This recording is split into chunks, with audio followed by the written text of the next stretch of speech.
Everyone's gonna hate Cole so much after that happens. Jesus. Bye. You. That's enough. I find it so petulant, you know. Those stupid boys. In the second episode of House of the Dragon Season 2, Team Black and Team Green aren't just dealing with the emotional fallout of the devastating murder of Prince Jaehaerys. What's happened? They killed the boy. Of course, the child's death leads to even more moves and counter moves by the two groups as they vie for control of the Iron Throne. War is inevitable. I spoke to the stars of the show about the latest developments in House of the Dragon Season 2, Episode 2, including some big moves by Ser Criston Cole, Daemon's dramatic departure from Dragonstone, and the intense and emotional duel between the twin brothers, Ser Erryk and Ser Arryk. Let's dig in on it.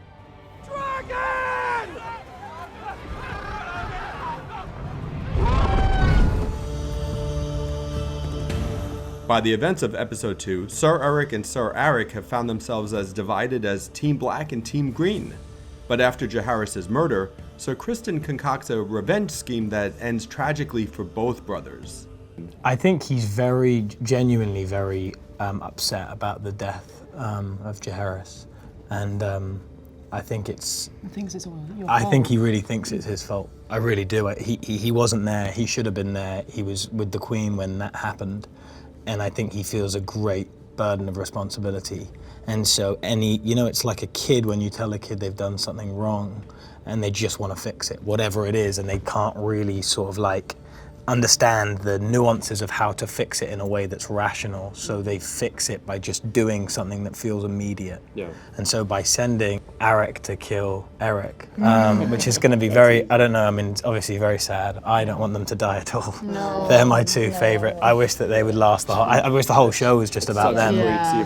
And they are such amazing actors, genuinely. I can't stress it. Not just amazing actors, but just amazing people. Yeah. They have literally been like one of the great sort of joys of this job, and they will be enormously missed. Everyone's gonna hate Cole so much after that happens. Jesus Christ, man. I just watched the work. The stunt coordination is astonishing. It happened over days and days. Luke and Elliot worked like extraordinarily hard as I've ever seen people work on camera, I think. And for them, I mean, I don't want to speak for them, and I'm sure they'll get to speak about, I hope they will speak about this at some point, but like, I think that the whole sequence had a deep personal resonance. I mean, they're beautiful, brilliant, soulful, extraordinary actors, and yeah, I think this was a really important piece of work for them. I mean, just that they'd poured so much of themselves into it. And it's real, and they talked about it, that, actually the psychology of killing each other, because they are really twins and they're really that close, and that's such an intense thing to They're such great go through. Yeah, they got into such good shape, like they were already in great shape, but they really, really went to town on getting fit for it. It was and really they'd be beautiful. fighting in the car park. And Or dancing. One or the other. Lord of the Seven Kingdoms and protector of the realm. Hail King Aegon! The magnanimous. Meanwhile, King Aegon has replaced Otto Hightower with Ser Criston as his new hand. Your Grace. We saw in the season premiere that Larys was scheming, as always, as he met with the king, and it seems that now we know what seed he was planting. I asked Matthew Needham, who plays Larys, if his plan was to become the hand himself eventually. I think it's just like changing the board. The board's constantly changing, and getting rid of Otto is that's a big player out. I don't know whether he instantly thinks he's going to fill that space, but somebody will, and then that could possibly change again. So I don't think it's remove and take over. What kind of a hand is Criston going to make? He's a man of action, isn't he? He's going to do what he wants to do, and he's going to do it sort of at the cost of whatever it takes to achieve what he thinks is right. But I think, to be honest, he just wants to get out of the castle. I think he's been trapped there for so long. Like, he's been there since the beginning. He's never gets out. And he's suddenly put in a position where he can get out, and Aemond and him can hatch a plan to get him out and get Aemond out and resolve what we feel is a war that's taking too long to end. There's too much talking, and there's just get to a point where it's like, how many more of these games are we going to play? Let's just go and fix it.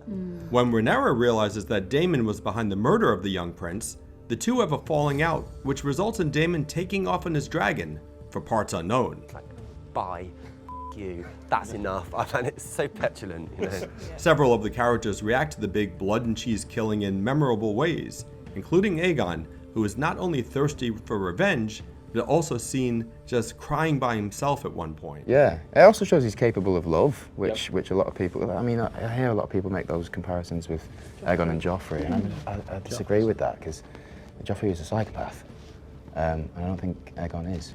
I think he's way more complex than that, and he's capable of, he is an empath as well as everything else that he is, you know. I think it's a living nightmare, genuinely. I think that there's not so much in her world that makes her feel safe, and I think that her kids being part of that, or even just simply part of her routine, or just, you know, it's just throws absolutely everything upside down. And she needs her mum so much, like that motherhood thing that they have together, it just becomes really important, like what that dynamic is.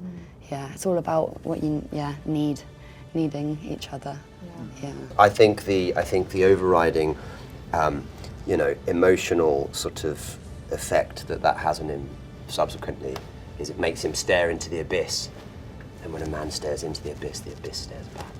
And I think ultimately it triggers something that unnerves him psychologically.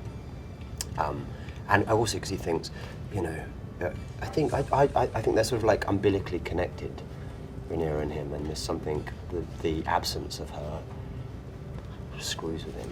I mean, she feels so responsible because she was with Cole, and he should have been, you know, making sure that like a castle was like Fort Knox, you know, and instead, like, you know, his mind was elsewhere, and so the security was lax, and so she feels so shameful and so guilty, and like she's utterly devastated, and I think she lives with that guilt, and you see how that sort of manifests in the way she then operates within the castle, and she's on damage control massively because she knows that this is just the start of what's to come. Do you think Aemond would have resorted to the murder of a toddler? I think he does believe that war is inevitable, and it's either them or it's us, and Aemond chooses them. You know, I think by hook or by crook. You even see it in episode 1, the Shadow Council, this kind of, this idea that Cole and Aemond, they're kind of manipulating the council to what they want, to their kind of vision of how things are going to go. They want to take the reins. And Otto being out is perfect for us. You know, in the plan, I'm sure that there were discussions between Aemond and Cole, and awareness that if Otto was removed, that things would be, would be easier to action. You're all stupid boys. Stupid boys, well. There's a lot of stupid boys in this show. Yeah. Stupid, smelly boys. It's either them or us, you know. They definitely smell, right? To be fair, we probably all stank. We probably all honk. Yeah.